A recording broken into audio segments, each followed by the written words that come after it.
ആസിഫിനെതിരെയല്ല, നമുക്ക് പടം ബ്രേക്കായിട്ട് ചില സമയത്ത് ഷൂട്ട് തുടങ്ങാൻ പറ്റാതായപ്പോ, കാരണം പുള്ളി വേറെ പടം, ആസിഫ് വേറെ ഒരുപാട് പടം കമ്മിറ്റ് ചെയ്ത് വെച്ചിട്ടുണ്ട്.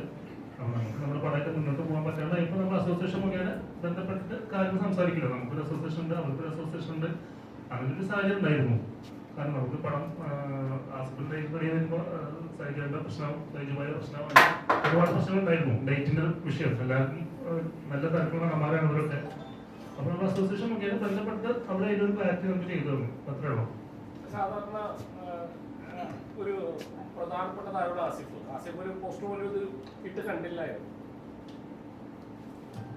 അത് പുള്ളി പോസ്റ്റൊക്കെ ഷെയർ ചെയ്യുന്നുണ്ട്, ഫേസ്ബുക്കിൽ കൂടി ഷെയർ ചെയ്യുന്നുണ്ട്. പിന്നെ പുള്ളിക്ക് സർജറിക്ക് വന്നപ്പോൾ പുള്ളിക്ക് നല്ല പെയിൻ കാര്യങ്ങളൊക്കെ ഉണ്ട്. പിന്നെ 3 മാസത്തേക്ക് പുള്ളിക്കുന്ന റെസ്റ്റാണ്. മൊത്തത്തിലെ പുള്ളി ഡൗൺ ആയിട്ടിരിക്കുകയാണ്. കാസർഗോഡൊക്കെ എന്തോ പുള്ളി വിചാരിച്ച പോലെ ഒരു ഹിറ്റിലോട്ട് പടം പോയില്ല. അപ്പോൾ നടനെ സംബന്ധിച്ച് ഒരുപാട് പ്രതീക്ഷകളാണ് ഓരോ സിനിമ. അപ്പോൾ അതിനെ സംബന്ധിച്ച് ഈ സിനിമ ഒരുപാട് പ്രതീക്ഷയാണ്. ഇതിനൊരു വിജയിക്കുക തീർച്ചയായിട്ടും നടക്കുന്നു.